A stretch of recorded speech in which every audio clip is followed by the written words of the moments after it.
Welcome back to Her Birth, Her Story, where we share real birth experiences. I'm Brooke, your host, and today's guest is especially close to my heart, my sister-in-law, Tiffany. She's had 4 very different births, 3 hospital births, 1 home birth, from a first birth that felt very overwhelming and painful to a second redemptive experience, and then navigating medical uncertainty with her baby in her third, and then finally a very fast home birth. This conversation really just shows how no 2 births are ever the same. I'm so honored to share her stories with you.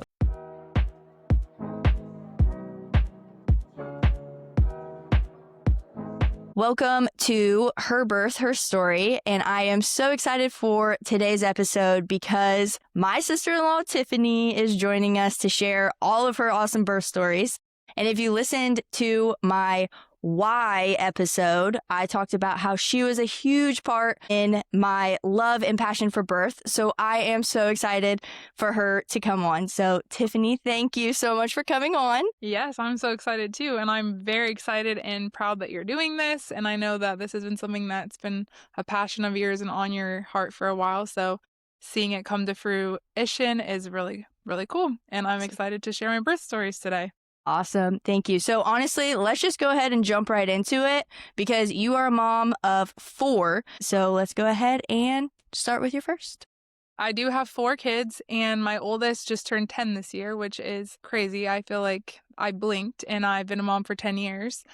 Crazy. And so my first birth with my daughter Palace, I really didn't know what to expect. I knew going into my birth that I wanted to do a natural birth and do unmedicated. Other than that, I really didn't know anything. Yeah. I just knew this is what I was going to do. So I went in, I didn't really know a lot about birth, like as far as what your body actually goes through. One of the reasons why I was excited about birth was because I am the oldest of 6 kids. And so I was in 4th grade when my sister Cassidy was born, or maybe summer. I watched 2 of my siblings' births. When Xavier, my youngest brother, was born, I was down there holding my mom's leg, literally like holding her knee. I love that. And so I got to see my little brother's head come out, and I was 16 when he was born. Wow. And so I just remember like looking at his head and being like he just looked like a little alien, and his like head was all smushed, and I was just like, oh my gosh, like this is so crazy. That was like my first experience, like really watching a baby come out, which I feel like everybody should have that experience. That's why I feel like when I wanted you to come into my birth with story, because I think that just seeing birth and like how miraculous it is, and also from a male's perspective, like what women go through to bring people into the world, it's miraculous, it's fascinating, and it just puts a lot of perspective to what a woman's body does and goes through and how cool it is. I was excited about birth. I was nervous, obviously, because it was my first, but I was excited because I had already seen baby being born, and I just thought it was a really cool thing. But with Palace, I wanted to point out one thing that I feel like kind of impacted my birth with her, which was one time when I was like pretty close to being due, and I already knew, like I said, like I had my mind set on I was not using medications and I was gonna like get through it. I ran into this lady that was somebody that I had known from like my past. Like she was kind of like lived in our neighborhood, or was like our family knew of her. And I think Mason actually went to school with one of her sons. And she was like just speaking encouragement into me. And she was like, she had 5 kids, and she had all of her kids naturally, and I think unmedicated, and said, your body was made to do this. God made your body. Birth's been around since the beginning of time. So it's not anything new. Women have been going through it. And she said, you can do this. She was just really encouraging. I had never given birth, obviously. One of the things that I thought about a lot was how birth in our culture is just so negative. Like when you watch movies, when you watch TV shows, like everybody always wants to point out the most negative things about their birth, which is why I think this podcast is so powerful, listening to people's stories. And yeah, maybe there are some things that are negative, but when you're listening to the full story, there obviously is a lot of positives too. Whereas when you just run into somebody, they're like, oh my gosh, like, and they just instantly, it's really true. Like they're instantly going to tell you like the worst thing, the worst thing about their birth, the worst thing about whatever their experience was. And so hearing people's stories, like even though there are hard things in birth and there could be negative aspects depending what your situation was and stuff like that, there's obviously positives as well, but that's not what everybody likes to focus on. I think that's just human nature too. People like to focus on the negative things a lot. And so I think our culture depicts birth to be scary. So when I ran into that lady right before I was due, it was like pretty close to me being due. I just thought that was really cool, and it encouraged me a lot to hear somebody say really positive things to me about birth and encourage me that I can do this. Yeah. And I was 2 weeks over with her, and I was supposed to be induced the next day, and I went into labor that night.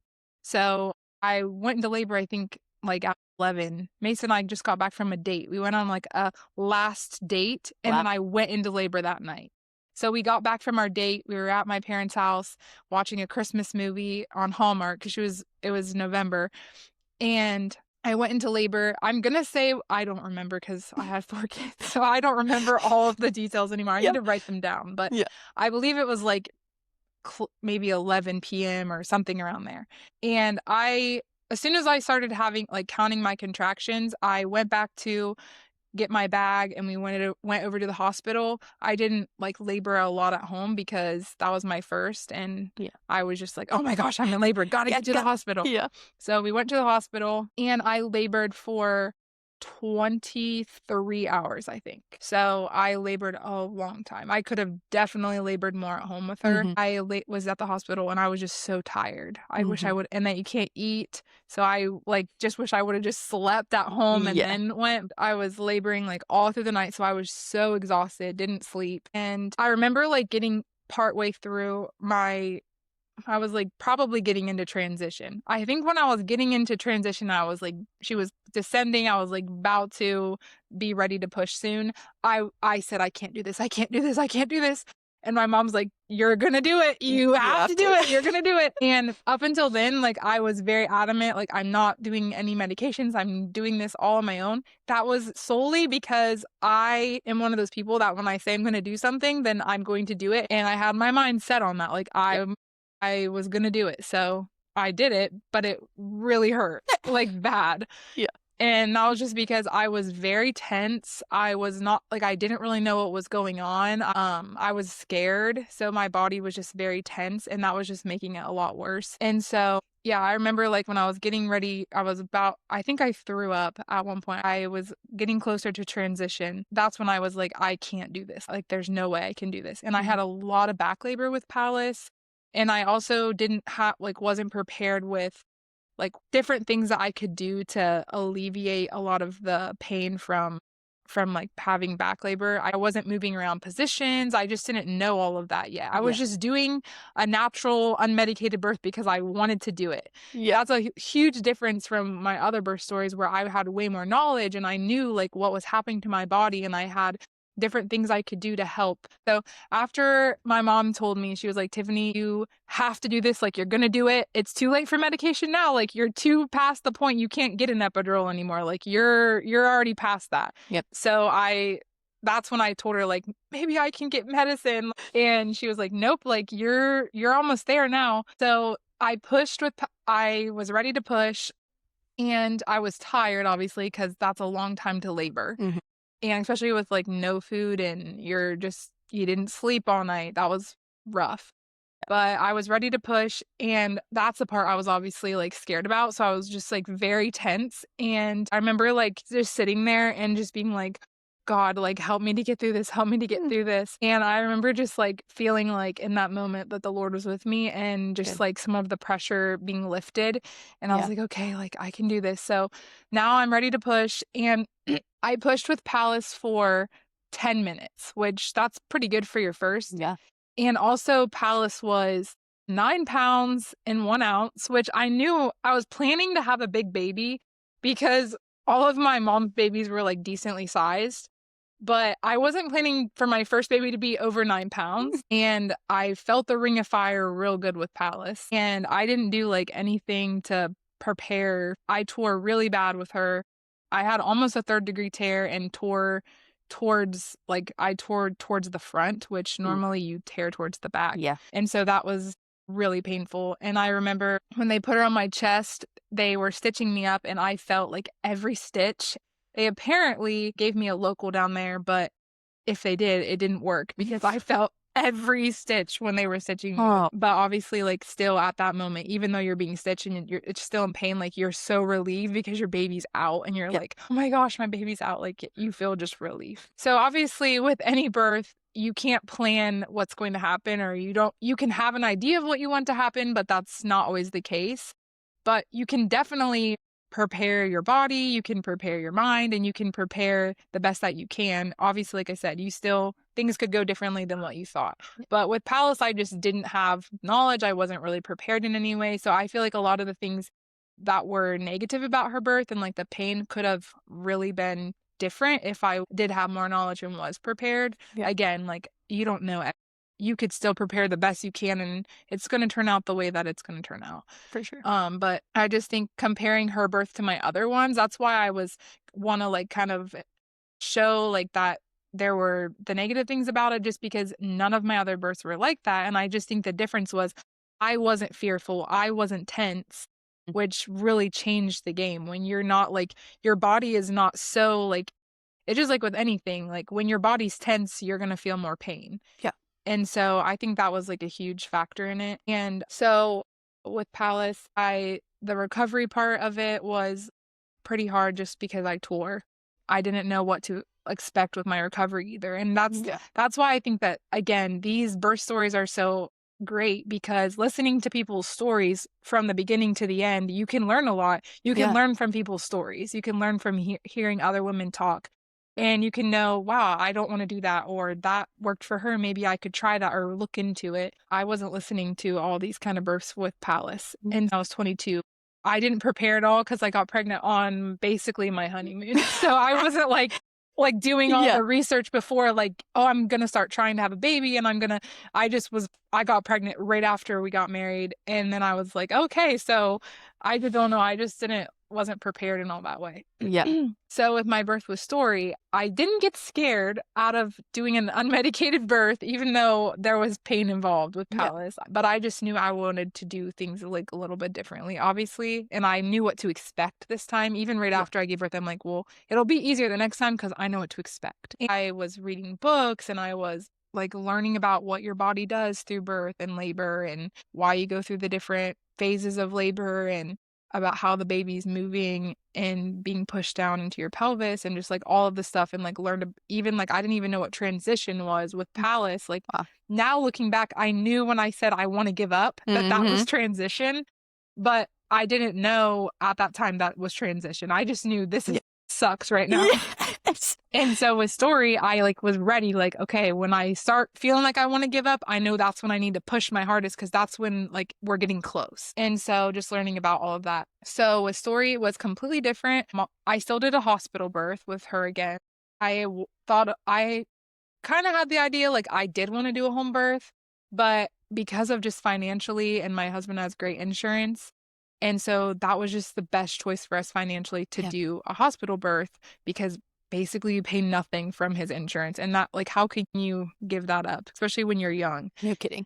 But I also knew I wanted to do the hospital birth differently and to just advocate for myself better. Story and Palace are 2 years apart, so it was pretty quickly again that I was having another baby. And so I was, like I said, reading books and preparing myself mentally. I feel like my big goal with my birth with Story was I wanted to create a peaceful atmosphere even though I was in a hospital. And I feel like I achieved that, because I did have like birthing cards and like encouragement and like scriptures written on cards that I had Mason and my mom read. I played worship music in the background during my birth, and I had essential oils. Like I was doing all of like that kind of stuff. So it's just not like the harsh likeness of a hospital, and trying to create like a peaceful environment. I do feel like I did that. I think it's funny because after I gave birth, like I had a friend that worked at the hospital, and she was like, my midwife was telling her, oh my gosh, there was this birth the other day, and it was just like she had like oils and all this stuff. And she's like, I knew it was you, Tiffany. And she like came in the coffee shop. I was funny. working at the coffee shop still, and she came in and was like, I knew that was you when she was saying that. And so that really did help. Having a peaceful environment where your body can feel relaxed and you're not like scared, nervous, and tense. And it's like you're in a hospital and you hear the beeping and all the stuff, and you can't focus because people are all coming in and they're going to ask you all these questions that you don't really know the answer to, and you're in the middle of birth. And that's why I'll get into that later, but why I do feel is really important, because then you don't have to do that. And it takes away the stress and all of the extra stuff that makes you not be able to focus on your task. And so I do think having a doula is beneficial. But I had my birth plan written out. I don't even remember doing that with Palace, but I had a paper where I wrote out my birth plan. I really liked my midwife that I had with Palace, or with Story, and she actually ended up being there for my birth, which that was another thing with Palace. The person I saw my entire pregnancy wasn't even the one that delivered. It was my first time ever seeing her. Yeah. And that's just like also throws you off, because it's like you don't feel comfortable, you don't know them, you have never talked to them, they don't know what you want. Yep. And so I was praying about that too. And it was like, I think she stayed over her shift. Oh, wow. To deliver Story. That's nice. And so I was late again. Late for what they say is late. Yeah. I feel like if I would have like tracked it better, I probably wasn't late. But anyway, that's just the way it goes. So I was 2 again because they were going to induce me. And I was nervous about being induced because I heard all the horror stories that if you're induced, it's way more painful and your labor's way worse. And I was just like really worried about that. But I was trying not to be. I was just trying to like be like, no, like I'm going to stay to my plan and just, try to get through it. And I had more things in line of like things I could do that would help me manage the pain, pressure that you're having during labor, all the work, and had like positions where Mason could help with my back and help just if I had back labor again, which thankfully I didn't have. And also, I will say this too, like when I was talking about Palace's birth earlier, I was having a lot of back labor, but I feel like Palace must have been posterior, which is where that puts a lot of pressure on your back. And if I would have known that, like been educated on that, then I could have gotten into a position, went through a contraction. I think it's like you do fire hydrant. I kind of forget, but that's something to look into. Yeah. And I feel like if I would have known that, I could have tried that and maybe I wouldn't have had the situation that I had. That's why having a doula is, again, like a great thing, because they know different things to do that can help you manage the labor. So with Story, I knew a little bit more about certain things like that. Still, like with each of my pregnancies, I feel like I became more educated and did more research and knew more of those things. But with Story, they started giving me Pitocin like in a small amount, and things weren't moving very fast, but I was just like procrastinating it. They're like, we can up it.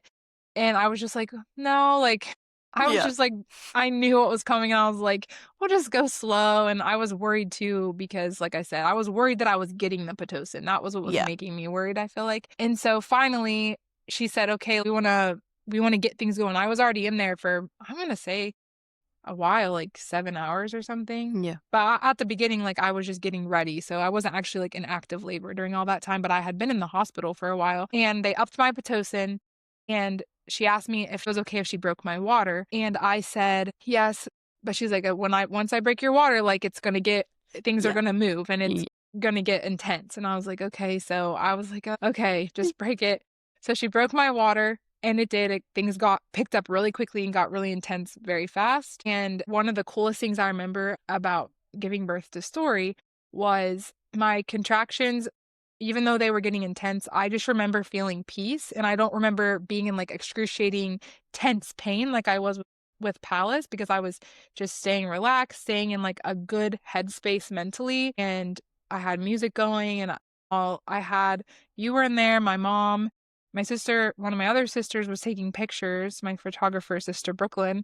And then Mason was in there. And I just remember all of you being around me and praying for me. And just like, it was like a peaceful atmosphere. So I don't feel like it was that bad, even though it was getting intense. I feel like I was still managing pretty well. And then when I was ready to push, I knew I was ready to push. Like the coolest thing in the Story, none of my other births were like this. And I wish I could decide if this happened or not. I still like just think this is one of the coolest things that I can remember in my life, honestly, was when Story descended into my pelvis, was about to probably start crowning. I felt her slide down like slowly.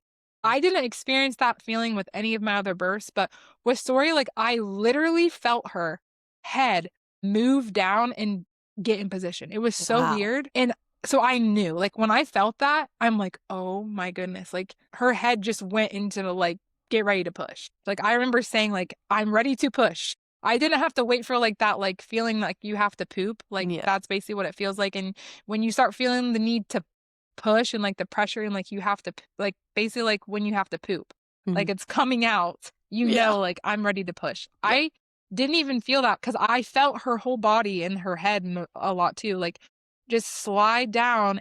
That was really cool. And so I said that, like, I'm ready to push. And then the nurse was like, okay, let me check you. So she literally like comes over with her whole fist and basically just puts her hand up there and's like, oh yeah, she's right there. I remember being so mad right then because I was like, yeah, I just said that. Like, I know her head is right there. I just felt her head come down. And so that part, I was like, that part was so annoying. I don't remember what I did, but I was like probably kind of mean and I might have like pushed her. I don't remember. I just remember being like, please stop. Yeah. Like, I'm ready to push. Yeah. Mother's intuition too. Like, you know what you're feeling. Yeah. So that was also like, I remember right when after I felt that, the nurse checked me, I laid on my back, I started feeling a little bit nervous right then. And I remember being like, oh my gosh, like this is the worst part. This is the painful part, the ring of fire. Like, I don't want to tear again. And I remember my mind just going, oh, like all these things, like what if? And I was like, okay, like I just need to focus on one. So you have to just take one contraction at a time. You cannot worry about the next thing. You just have to say no, like 1 minute at a time, one contraction at a time, get through this one. Once you get through that, then you can worry about getting through the next one, but you can't let your mind wander like that. And that's in that moment, that was like the first time during my labor that I really started letting my mind started going crazy. And I just felt the Lord's peace and I was like, no, like I can do this. Like I'm going to get through each minute of however long I have to push. And praise God, I pushed her out on the third push and she like shot out. And I don't remember because I didn't see it, but I feel like they had to grab her because she came out pretty fast on my third push. And so that birth was way different compared to my birth with Palace. And obviously they're both amazing. Birth is amazing in general, but I just think that me being more prepared really changed a lot of the things that I dealt with in my birth.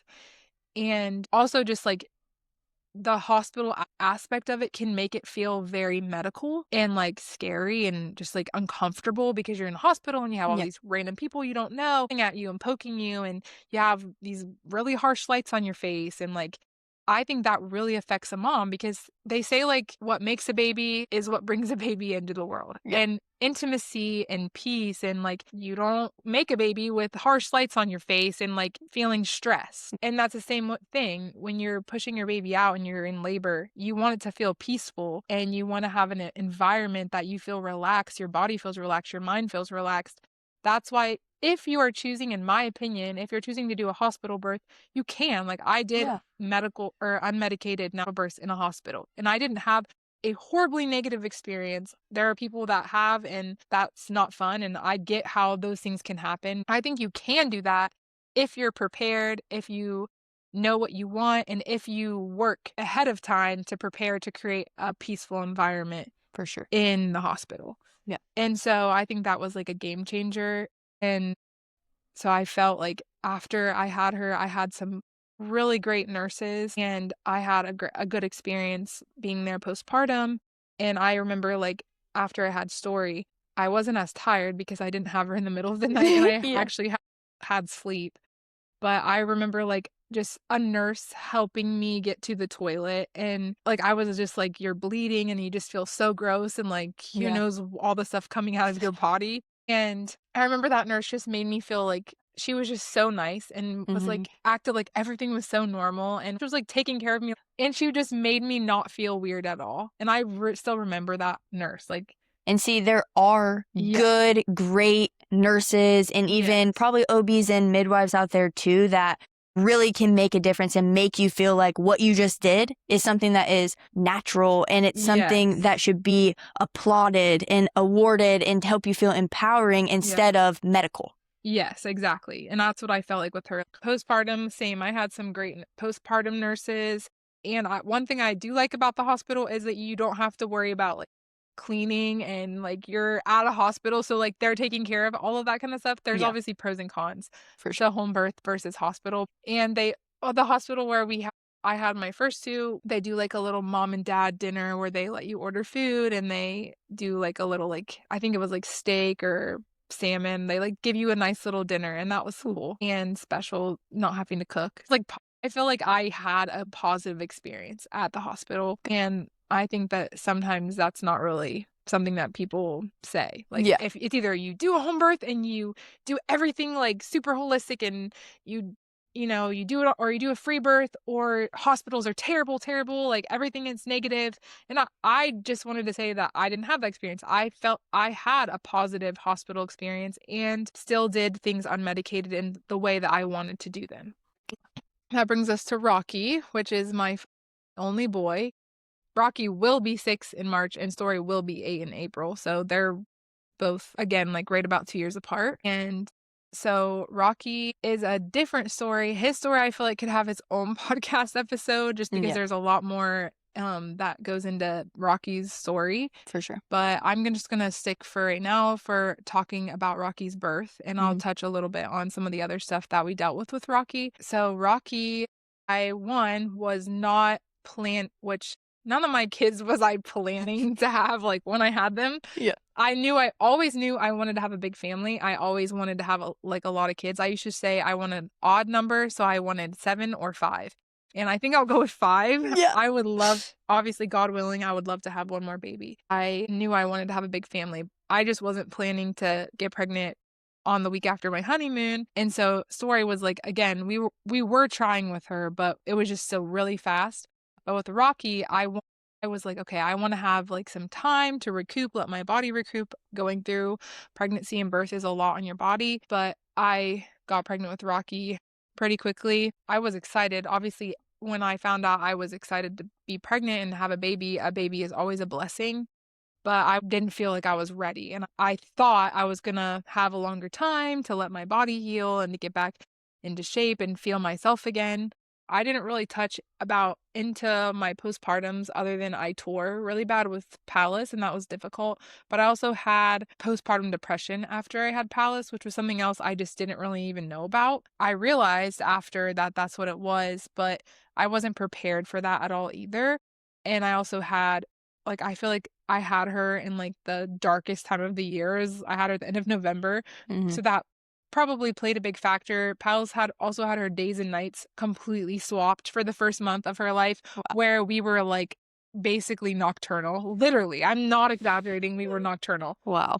We would wake up at 5 p.m. and Mason would get ready and go clocking because he worked a night shift and would go to work. And then when he got home from work at like midnight or 11:30 or somewhere around there, we would start our day for a whole month. That probably was a huge factor of why I had postpartum depression, but it did last past that. And I think that was just because I mean, that's depressing. Like literally not seeing any sunlight for a month is depressing. And so with Story, I encapsulated my placenta, which is something else I didn't talk about. And if you choose to encapsulate your placenta, just know that if you do it in the hospital, you have to sign a million papers to take your own placenta away, which is another thing that you can do it. You can encapsulate your placenta in the hospital, but you just have to let them know. And then you have to sign all these waivers and forms saying that you're going to take your placenta. So I did do that. And I felt like that really helped me with Story. I would say that 2 placenta pills was equivalent to a beer. Like I literally, I'm serious. Wow. I felt like it just like, I noticed a difference when I took my placenta pills with Story. Wow. And I don't think that that's always the case with like every birth or every time you do encapsulate your placenta. That was just how I felt with Story. Like I noticed if I was like feeling very stressed, emotional, like just my mood, having like rage and my mood swings, if I took my placenta pills, I noticed a difference when I did it with Story, and it did help me a lot. Okay, so back to Rocky now. I wanted to have more time so that I didn't have to go through as much, after birth, postpartum depression or anything like that, and just give my body time to heal and recoup. And so that's why I was just kind of like, oh my gosh, like I'm pregnant again. And it took me a minute to just like get my brain wrapped around the idea of being pregnant again. So after I initially cried and was like, I can't do this again. I'm not ready. Obviously you have to. I had to do it, but I was like very excited. And then when I found out I was having a boy, I was a little nervous because I knew my son was probably going to be like my husband, which he is. And so I knew that would be different raising a boy. But Mason, my husband, was very excited, obviously, and so was I. And I had morning sickness with all three of my pregnancies, pretty bad. And I just felt nauseous all the time. And so I had a lot of nausea with Rocky again. I met with a midwife. I wanted to do a home birth this time. Like in my head, I'm like, I'm going to do a home birth this time. Like I really want to. And I really want to have a water birth and I just want it to be like at home and peaceful. And so we met at a local coffee shop with a midwife that was from our area. And I like asked her all the questions and went through everything with her, and time was like kind of ticking. And so you're just like kind of procrastinating and trying to like weigh your pros and cons. And I was like getting to that point where like I just had to make a decision. And again, it came down to finances it was just so much easier financially to not have to pay money out of pocket. And that might not be the case to everyone, but my husband personally has really good insurance and that factors in. Obviously, you can want to do a home birth and I encourage that. Like it's amazing. But if you're in real life, you have to factor in finances. Yep. And so I again was like, oh, like I just want to do a home birth so bad, but it's just like hard to turn down the financial aspect of it. And so I started researching a little more of not going to the hospital in our smaller community, but maybe going into a bigger hospital that's a little farther away, like 40 minutes away, 30 minutes. And so I started doing that because I knew some of the bigger hospitals would offer to do a water birth in the hospital, and they're a little bit more hands off, which is what I wanted. And I knew I could still create a peaceful atmosphere in a hospital because I had done that with Story, but then I could still have the water birth that I wanted in the more hands off, not wearing the belly monitor and then monitoring every little thing and just like in your grill. And so that's what I was planning to do. So I decided to go to a different hospital this time that had a great team of midwives. I could still do my water birth and do hands off, but I was still going to have a hospital birth. And then I went to my 20-week ultrasound with Rocky and got the gut punch of my life, which was not prepared. They think he has HLHS, hydro, I don't even remember.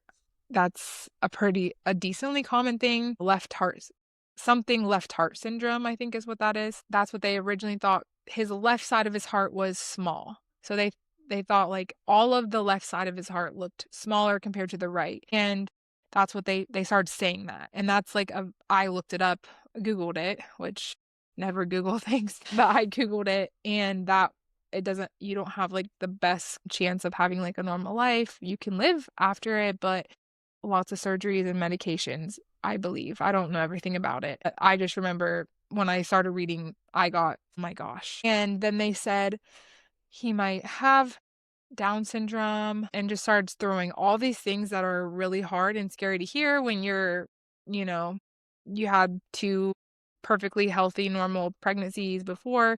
You didn't do anything differently this time, and now all this stuff's just being thrown at you. It feels like you're being punched in the stomach and then again and again and punched again and again as they're like saying all this stuff, and it's hard to process. And so we were hearing all of that, and then they said that we would have to the children's hospital and get a more in-depth ultrasound where they do a heart echo, but it's like through ultrasound. Obviously, like the baby's still in your belly, so they're doing a heart echo when the baby's still in there. And so that was like, I had a little bit of a gap between when we originally heard all of this stuff that we thought could happen and then when we actually went in and found out his actual diagnosis, which that was a very long window of time, not knowing. And I remember when I was in there in the ultrasound, I do remember a lady came in that was like probably somebody that was supposed to be like emotional support person, and she was like talking to you and like just helping you process a little bit. But then I also remember, like, them just saying all of these things, and it was just, like, I don't know, it just felt very impersonal, like, that's just what they have to say, like, they go to worst case scenario and tell you, which I get, like, it's better to tell you the worst case and then you find out later that it's not as bad than you think it's gonna be okay and have false hope, and then it ends up being worse. Like, I Mm. get why they do that, but it just felt, like, really impersonal, and I just remember being like, "These people don't even care about me," like, that kinda thing, which just Yeah. makes it harder because you already feel like garbage. Yeah. And I do remember the lady that came in, I believe she was like, "It's not your fault," Mhm. which they did have somebody that was there to talk to you and kinda help you, like, work through it. So, I don't remember exactly how long, but after I went to that 20-week, we went to the children's hospital and had the ultrasound done, and Mason didn't come to that with me, actually, because I think he couldn't get off work. Mm. He's a UPS driver and he was in peak season. He couldn't come to that one with me. So my mom went with me to that appointment, and it was very uncomfortable because they have to push so hard to be able to get like the pictures. Yeah. And since the baby's still pretty small and we went through all of that and it was very nerve-wracking not knowing. That's like the hardest part. We went into a room after that with the cardiologist, and she told us his aorta was small, not his whole left side of his heart. They said everything else, it looks a little small, but it should, as he's growing, it should be fine. Like it should continue to grow as well. But that just his aorta looked small and kind of just told us like what we would do. Mhm. So after we met with the cardiologist, she kind of gave us a game plan of what was going to happen after he was born. And I remember literally keep saying to them that I want to latch him before he gets taken away because they told me after he's born, you'll deliver. You can have a normal delivery. Everything that you did delivery wise with your other kids, you can do with Rocky. It's just right after you deliver him, that's when everything's gonna start.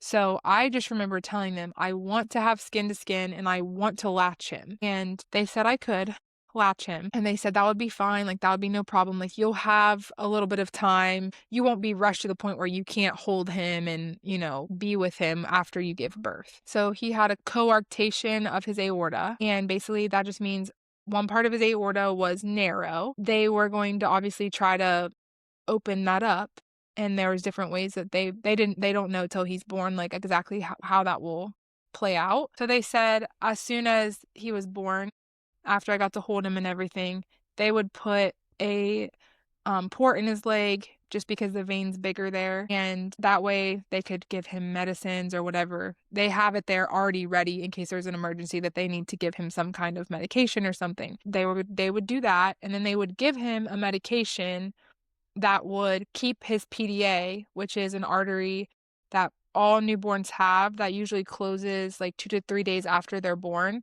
They would give him a medication that keeps that artery open because his aorta isn't going to be doing its job the best that it can. He would still his heart would be able to function and like pump blood where it needs to. So that was like our game plan. And after that, I didn't know what was going to happen. I just knew that I would get to hold him. They would give him the port in his leg, give him the medicine, take him to Children's Hospital, which it all worked out because the hospital I was delivering him at, now that I chose to deliver him at the bigger hospital, was like 5 minutes from Children's Hospital, whereas the local hospital I delivered the girls at, I would have had to transfer to the bigger hospital anyways Yeah. because they wouldn't have dealt with all of that there. Yeah. So just kind of was like worked out and was a God thing that I was already being cared for at that hospital.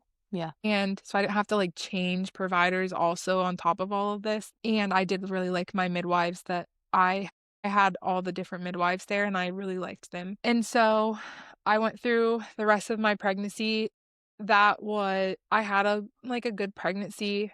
I don't love being pregnant, but I didn't have like anything horrible in my pregnancy. So I went through all of that, but mentally that was a lot harder because you're just what if, what if, what if. Like Yeah. I remember spiraling a few times where I would just like bawl because I remember being in the shower, like just sitting there, just like ugly crying because I just didn't know what was going to happen. And that Yeah. was the hardest part of just like not knowing, like, is your kid actually going to be okay? Are they actually right about the diagnosis? what if they're wrong? What if it's worse than what they're saying? I mean, what if it's better? What if he's fine? Like, I don't know. Your brain is just doing all the what if, and then you get really nervous thinking, what if he dies? Like, that's scary to think about. What if, the surgeries don't work or whatever? And also just like after you have your baby, one of the things that I really remember struggling with, and when it happened, I struggled with it, but like beforehand, thinking about it, was that you're gonna go through your birth and you're gonna push your baby out and then they're gonna be taken away from you.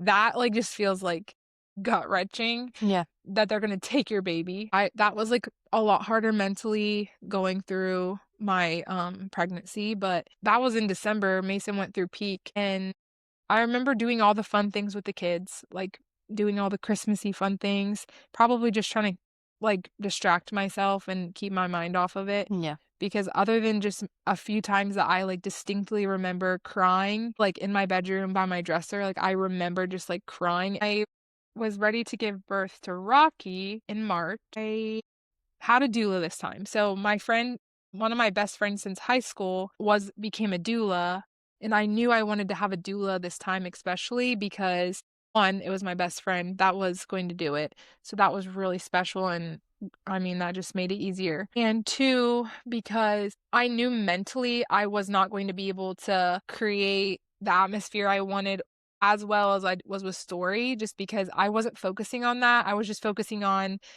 is my baby going to be okay? I knew enough about birth at this point that I feel like a lot of my planning for my birth with Rocky was just like, I was just wanted my baby to be okay. And I was still planning to do pretty similar things that I did with Story, just like try to be relaxed, which is obviously harder when your baby's, your baby has a heart condition, and trying to just keep my peace. Well, Rocky was born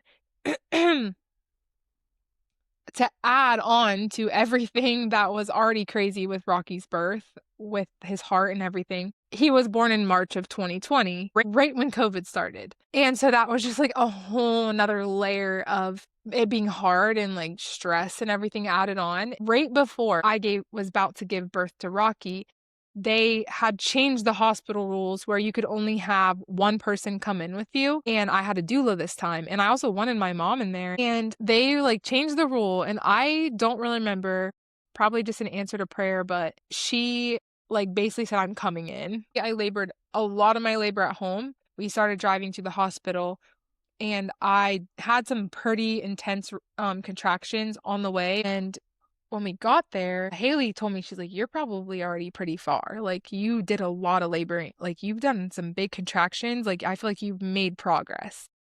And so I went into the hospital, and she checked me and said I was 6 centimeters. And that's pretty far. Like, I feel like I could have went in there and had him pretty quickly. But I went in there and labored for like 6 or 7 hours. I labored for a lot longer. Haley was very surprised how much longer I labored. I literally think my body was like trying to hold him in and protect him, because when he was in my belly, he was protected and safe. And I knew when he got pushed out, then that's when all the chaos started. And I remember I did get to labor in the water. And at one point, Haley said to me, she's like, Tiffany, you're just going to he has to come out. Like, you can't keep him in you forever. And then I'm like, she knows, like, I didn't even realize it at the time. Then after that, things moved pretty quicker. I wanted to have more hands-off experience and not have to like wear the belly monitor, which that thing is so annoying.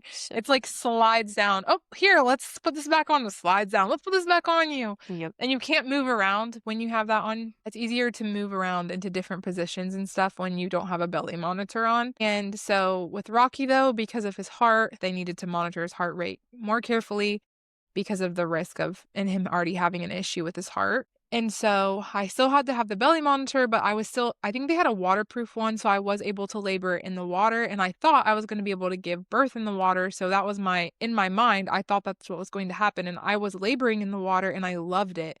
But then when I was ready to push, they're like, oh, you got to get out of the water. And I wasn't prepared for that, so I was pretty upset. But that's just, when you're in a hospital, there are policies you have to follow, and so that's what I had to do. Which, whatever, it was just the bad part was just when you think you're going to get to do it one way, but that's the thing about birth. You can't plan everything. So I'm getting back in, getting ready to push. I asked not to have stirrups this time. I didn't want my legs shoved back just because I know that's like more risk of tearing. I didn't tear with Sori. Barely. I maybe had one or two stitches. I didn't tear with Rocky, as like I did a tiny bit, but not where I like needed a bunch of stitches like with Palace. I felt like the need to push, so they told me to bear down. Pushed pretty quickly with Rocky too. I'm gonna say maybe 5 pushes. Like I was nervous again about tearing, and I'm like, oh my gosh, like I don't want to tear. This is gonna hurt. And I remember my midwife was like, you gotta get through that ring of fire. You gotta get through it. And when she said that, I'm like, oh my gosh, like she knows what I'm doing. And so I did. I like bared down. I got through the ring of fire, which it didn't last very long, and then he was out. Once the head's out, it just feels relief. Yeah. And I will add this in. Palace was 9-1, Story was 9-2, and Rocky was 9-3, which is funny. And everybody was very surprised at that because they thought that most heart babies are very small and underweight, and he was a big baby. And so that was just like a blessing from the Lord too, because he was a big, meaty, chunky baby leading up to everything that happened after that was beneficial to him. So they did put him on me. I got to hold him.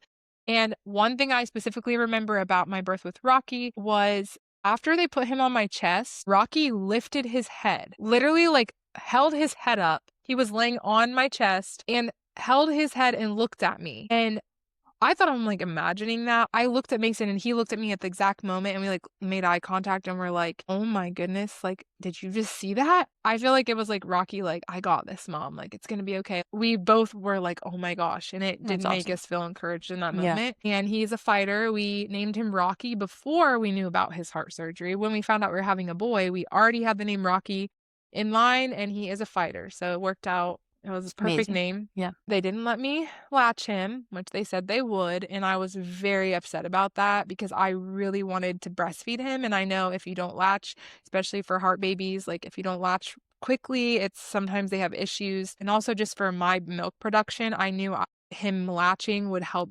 simulate my body. I did get to do skin to skin for a little bit, and they took him away and they did all their prodding and poking and added all his stuff in and then took him away. And that was really hard. Mason went in the ambulance with Rocky to Children's Hospital, and I was in the hospital still with my mom came because you can only have one person. My mom switched out with Rocky. Haley went home, and then my mom came and stayed with me in the postpartum unit. I could keep going about Rocky's story because obviously that's just his birth, and that's what I want to talk about now, but maybe in a future we can talk more about some of the other postpartum stuff and like more about his story. For sure. Especially if there's somebody listening that has a similar situation with even if it's not a heart thing, but just any kind of medical thing with your child. It's just encouraging to hear other people and that you're not feeling alone, that you're going through that alone. Yeah. He got rushed to the Children's Hospital, and then I stayed in the postpartum unit and I was with my mom. So after Mason left, and that was another hard thing, not only was my baby gone, but my husband was gone too. And obviously my mom was amazing, and I'm so glad that I got to be there with her. And I had some special time with my mom during that. I think it was like maybe 2 or 3 days. I also feel like I stayed in postpartum longer for some, which you would think I wouldn't, but I feel like I knew once I left that hospital and went to Children's, I wasn't going to be waited on anymore. I was going to be waiting on my baby. And obviously you're waiting on your baby when you get home or whatever, but it's just different because you're in a hospital, you're not in your bed, you're uncomfortable. We had some great nurses, but then I knew like, okay, like I have to leave now. I have to go. I have to handle this. That's hard. When you have like a baby or a child that has a heart or an issue like medically, like you don't have a choice. I think that's like something that I just wanted to say, like, I understand how you feel if you're going through that. It's really hard. Validate how hard it is. Like, that is really hard knowing that you don't have a choice. Like, you have to just, like I said earlier, when I got headaches and wouldn't take a Advil and I'm like, suck it up, buttercup. Like, that's a different aspect of suck it up, buttercup. Like, you literally just have to suck it up and just move forward. And it's hard to deal with all of your emotions and all of, like, honestly, like the trauma that you're going through at that time, because you can't. It's not about you. You have to just suck it up and be there for your child, Mhm. and, answer the questions and listen to all the doctors constantly like updating you. Okay, now we're doing this. Now we're doing this. Like, this is the best route. Do you think this is the route we should go, or do you think this is the route we should go? Like, I know, like, it's just a lot, and not that's hard. Like, you don't have a choice. Like, you just have to do it. And so I obviously had to come to that like conclusion again, just like I had to come to the conclusion that I couldn't keep him safe in my belly.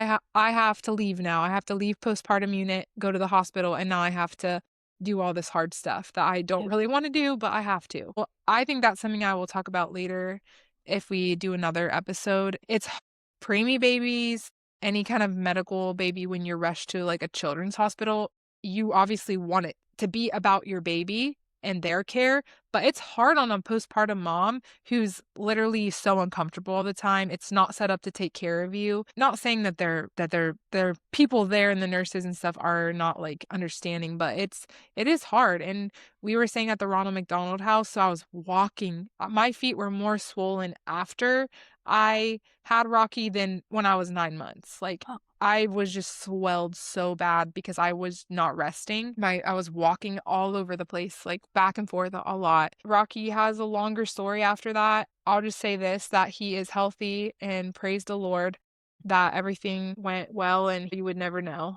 My dad always jokes and says that they made his heart better because now he's like bionic, and the kid is crazy, and he's funny. You wouldn't know like physically that he went through all of that as a baby, but Yeah. honestly, he was tough, and he still is. So now I'll talk about my birth with my youngest, which is Goldie. And she again, so first, she's my only baby that was born in Florida. All my babies were born in Ohio. I pretty quickly was like, I want to have another kid like pretty soon. I didn't want to wait for so long. When I got pregnant with Goldie, that was the first time like I knew I still wanted to have more kids, but I just did not feel like I was ready yet. I was just like still really struggling from everything with Rocky, like mentally. Also physically, I feel like it took my body way longer after him, which is really can be very discouraging. I always like said in my head, I want to lose my baby weight before I get pregnant again. That's like Mhm. that is something like factoring in when you're having kids. Like, that is hard on your body. It is hard when you don't feel yourself and you're going to go through it again. And that can affect you mentally and physically. For sure. And so it is something that I do think is like valid for moms to feel.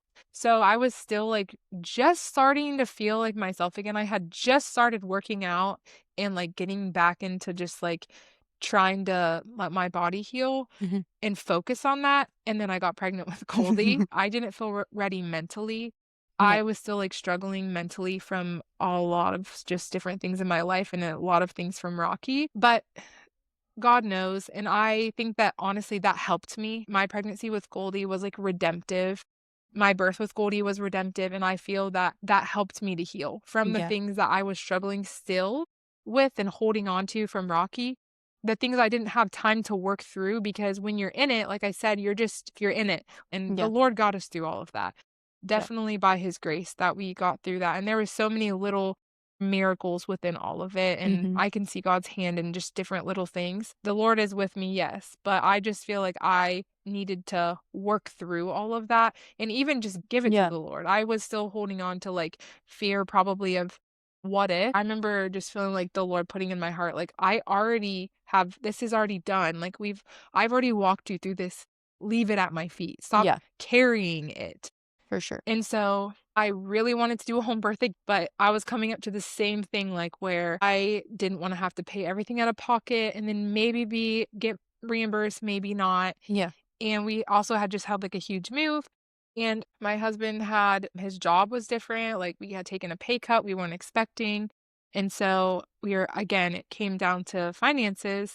And I was just like, I really want to do a home birth though. Like, I want to do this. And so my friend Haley, who was a doula, she was going through midwifery school. Like, she was she was doing an apprenticeship under a midwife that was really big in our area that we had come from. And so I asked her, I said, would you come down for my birth? And I felt like I had enough confidence and enough knowledge in birth and felt confident to deliver at home without like having a midwife there. But Haley was going to be a midwife. She is now. At that time, she wasn't done with school, but I asked her if she would come down, and we had to obviously like line up all of the logistics, like when she would fly in, if she would be able to stay for like about a week, because she was actually pregnant with her fourth as well and would be leaving her family, which she was excited to come down to sunny Florida because Goldie was born in February. So she said yes. So I went to my first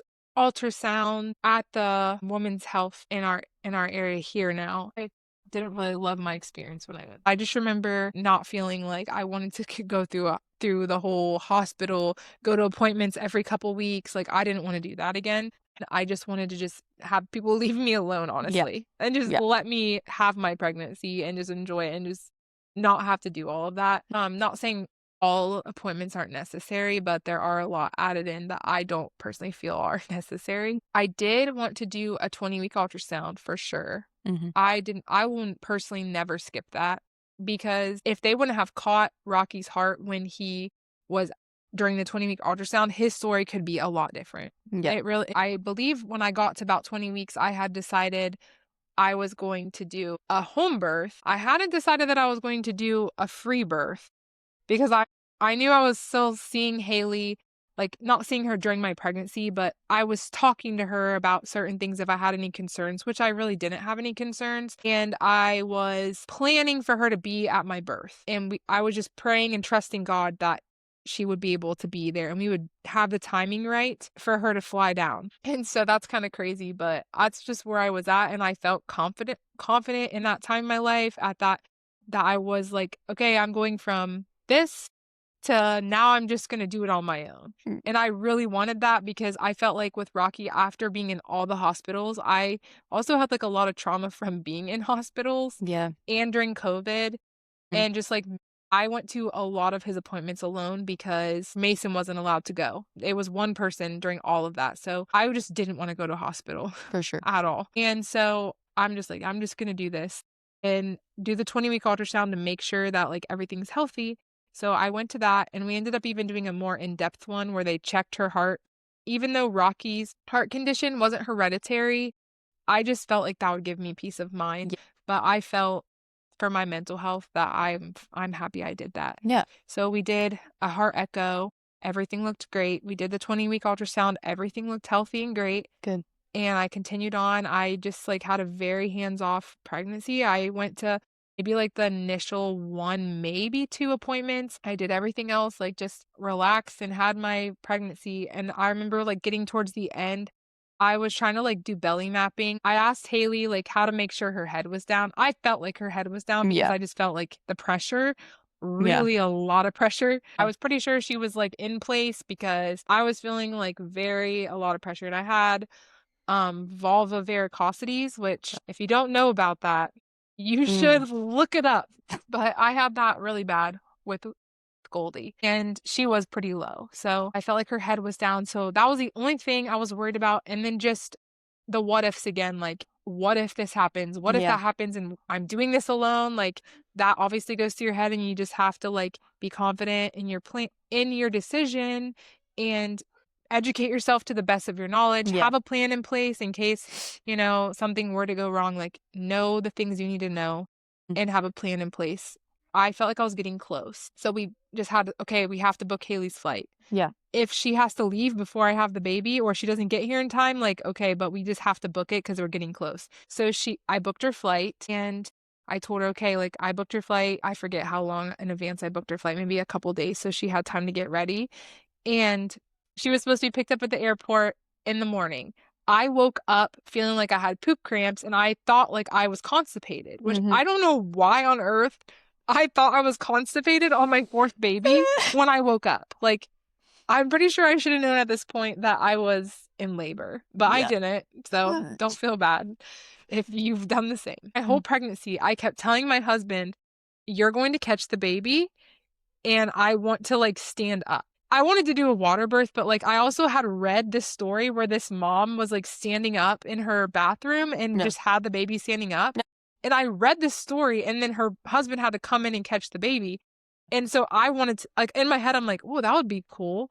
Gravity, like, helps when you're standing. For sure. So I kept telling Mason that, and I was like, you're gonna catch the baby my whole pregnancy. And he was like, I felt bad because at the end, like, I realized like I was stressing him out and he Yeah. was getting kind of like anxious about it. He didn't agree that he was like, he would if he had to, but Yeah. he didn't agree to that, which I thought he should have wanted to, but Trust me, something with guys, man. Yeah. That's how Zach was too, and he Yeah. got forced to do it in mine too. So Exactly. Anyways, I woke up, Haley's coming, flying in. I realized like I'm in labor. I think the reason it caught me off guard is because my contractions were already very intense and like felt like a poop cramp. Like Yeah. when your belly hurts because you have to go poop and you can't, and you have like a bad stomach ache. That's how my contractions already felt when I woke up, like very intense and low. During my pregnancies, I've had issues with like my digestion, so I probably just thought that. And so I called her and I'm like, okay, Haley, like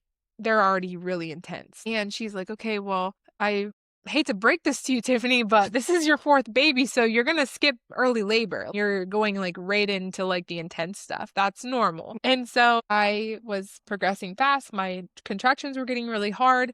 We had the birth pool blown up. We didn't have it filled with water, and we had a hose, but we didn't have the little attachment to hook to our shower head that we can run the hose to the birth tub. Yeah. The birth tub's in the living room, and Mason left to go get the attachment at Lowe's. So he's leaving. I call my mom, like, Mom, you need to go get Haley, because we were going to go get Haley, but I felt like, no. For how intense my contractions feel, by the time I get to the airport and back, I wouldn't have made it. Yeah. I already felt like they were, like, I was moving quickly. My other sister, I call her, I'm like, can you come and watch the kids, because I can't, like, that's another thing about doing a home birth is you have to have a plan for that. That could be a con or pro. Like, it could be great having your kids with you, but also if you have toddlers, you probably don't want them jumping on your back while you're in labor. My other sister came now to watch the other kids because my mom had to go get Haley from the airport and Mason is at Lowe's getting a part. So I go into the bathtub and fill it with water since I couldn't get in my birth tub yet. And I just put my music on and just get in the zone and start and just focus and relax and go through some pretty big contractions. I'm completely by myself. Like, my sister's outside in the backyard with the kids, but nobody's in there with me. Like, I'm just alone in the bathtub, and I labored like I was pretty much ready to push when Mason got back. So Mason, he's like trying to ask this guy, is this the right part? Is this the right part? Like, are you sure? And the guy's like, I'm pretty sure, like, that's it. Just take it. Like, you gotta go. So he got the part and it was the right part. Mason hooks it up and runs the hose to the pool, and it was way too hot. Like, we had the water way too hot. And so I'm in the bathtub and I'm starting to shake. Like, my body is like trembling, and I know I'm in transition. Like, I'm getting really close. And I remember I grabbed Mason's hand. Like, I'm like, just, you need to quit worrying about the pool. Like, hold my hand. And I'm like, I'm getting really close. She's gonna come soon. He's like, okay, well, the birth tub's ready. And I remember, like, I stood up and I said in my head or out loud, I don't remember, I'm like, I have to go now. When I stood up, I'm still thinking like, okay, well, this is my only chance to get to the birth pool. As I'm halfway through the kitchen, I'm like, I'm not making it to the birth pool. There's no way. And I literally had like probably like 12 feet, and I'm like, I'm not making it to the birth pool. So I walk like probably 3 more steps to the threshold of the living room and the kitchen, getting ready to go into the living room where the birth pool is. And I stop and I yell at Mason, she's coming. And he runs. He thought I was joking, which I don't know why he would think I'm joking. Like, what? Why would I be joking? And then he runs over and I literally opened my legs and squatted and she fell out. I'm not kidding. Like, I think that sounds very dramatic, but like, I did not push at all. So from now on, my new thing is don't have birth in a birth pool, have birth standing up. Standing up. Because gravity is your friend. Like, literally, I did not push at all. Wow. Which, not saying every time you stand, maybe that will never happen for me again. Maybe that was just God's blessing and his light shining on me and my redemption story from my previous everything with Rocky. But I literally, like, just squatted and she fell out. Wow. And Mason ran over and he he caught her, first of all, because he had to. It was like, it happened the way that I was telling him the whole time. Yeah. He caught her because he had to, and he handed her to me, and I think my umbilical cord was a little bit short, actually. Because it was very, very thick, but it was a little bit short because, I mean, I didn't have that much room. And Haley was on the phone because Mason had called her and told my mom was in the car, and he was like asking her like what to do or whatever before he caught her. And then their perspective was they just hear the phone like just like dropping and like a bunch of like bangs and bumps, and then the phone was on the couch, I think, and it was like sitting like that, and then so they didn't know, like they're like, we didn't know, like all we heard was just like a bunch of like bums and like the phone being dropped, and then it got really quiet, and then all of a sudden we heard, I think, me like, Goldie, like I forget, or something like that. Yeah. In that like high-pitched voice. Yeah. And they were like, oh my gosh, like she's born, she's out. And then Mason picked the phone up and said, like, she's here, but she's not crying. And I was like, the only thing I was worried about, like, what happens if like she's not crying? And I was like a little bit nervous about that, but I was like, Haley's like, just rub her back. And I was already rubbing her back. Just keep rubbing it. And I kept rubbing her back. And then it did take her like a few seconds to cry, but she cried. And then I got in the birth tub, which it was also like the birth tub was too hot. If she would have been born in the birth tub, she would have been, it would have been hot. So it was like another thing, like God is in control, and I'm thankful for that, because once I got in the tub, I put my body in it and it felt amazing. But she was like up on my chest with her butt and everything out of the water. Yeah. Just like a warm, wet towel on her. So it worked out that I didn't deliver her in the birth pool anyways, but I was able to deliver my placenta in there and just relax in it after I had her, which felt amazing. Yeah, so Haley literally arrived like, I'm going to say 30 minutes after I delivered Goldie. Wow. So after I had Goldie, my other sister was outside with the kids in the backyard, and she came up to the front door and opened the screen door, and Mason and I were just standing there. I'm like butt naked, holding Goldie on my chest, standing. We just look over at my sister at the front door, and like our eyes are like saucers of like deer in headlights. And we all three are just standing there. Like, it was like, that moment was so funny because like we're all three. She just has the door like open with her hand still, like she froze, and we're all just looking at each other like, what just happened? Yeah, because it was so fast. The kids were kind of like looking at me like very scared, like, what in the world? Yeah. When they came back in, I think they started crying. One of them did. I think maybe Story started crying because she was just like probably in shock. Yeah. I mean, they knew, like, we had talked about it, and I actually wanted them to be in and around like me giving birth, but it just happened so fast. Yeah, then Haley got there, and I was really happy to have Haley there during my postpartum because I felt very comfortable to deliver and for my birth, but I didn't feel as comfortable with my postpartum just because I never had to think about that. Yeah. When you're in a hospital, they do all of that. Like, you don't even think about, like, you don't even really think about what's going on because they're just taking care of you, waiting on you hand and foot. Yeah. And so I was really happy to have her there for when I delivered my placenta, because my placenta had trailing membrane. It wasn't coming out all the way at first. So my other placentas, I just remember delivering them really quickly. Yeah. This one, I was pushing it out, but it wasn't coming, and it was like halfway out, halfway in, and I told Haley, I'm like, I'm pushing it out, it's not coming out.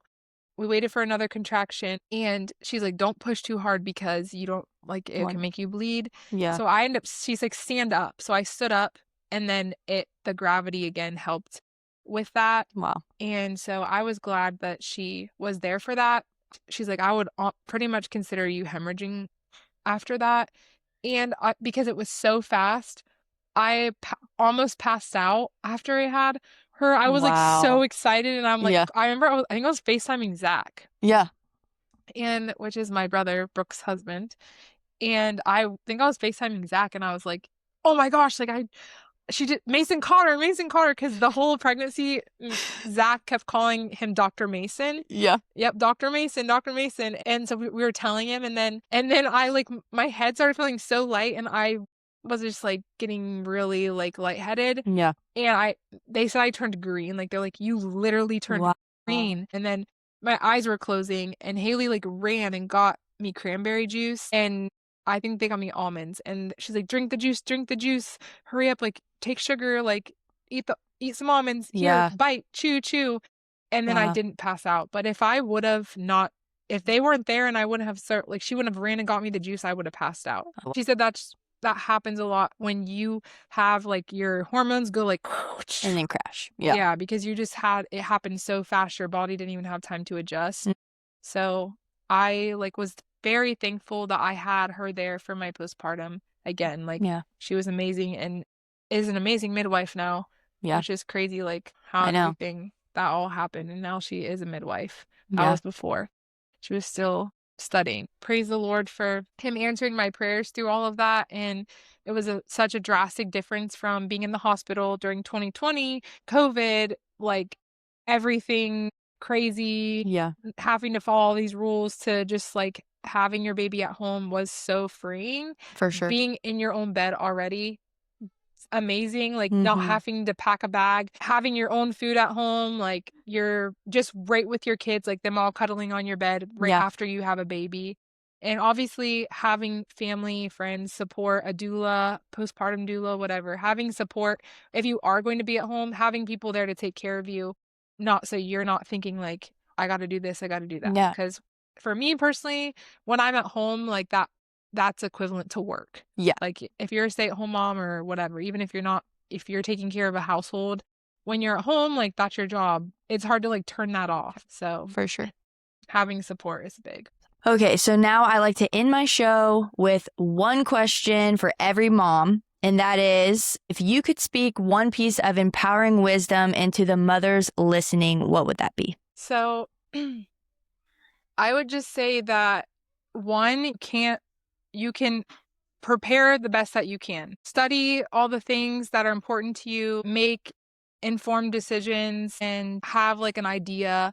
Educate yourself on what your body goes through during birth and different things that you can do to help you during labor. Do all of the research that you can, but then also know that you can't control it. It might go this way, just like with anything in life. Like, you can plan all you want, but then it might throw you for a curveball and it could go completely differently. Yeah. So just have that in your mind, be flexible, and have backup plans.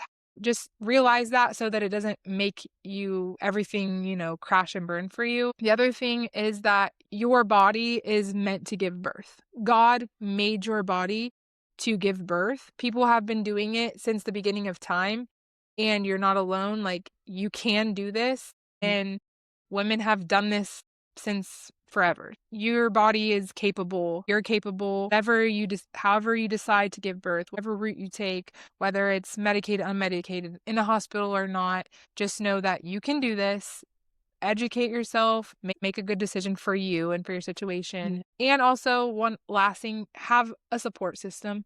Mm-hmm. Make sure you have people that are cheering you on. Make sure, whether you have your husband or your partner or your mom, whoever, if you get a doula, make sure you have people there that can support you. It's not a one-woman show, really.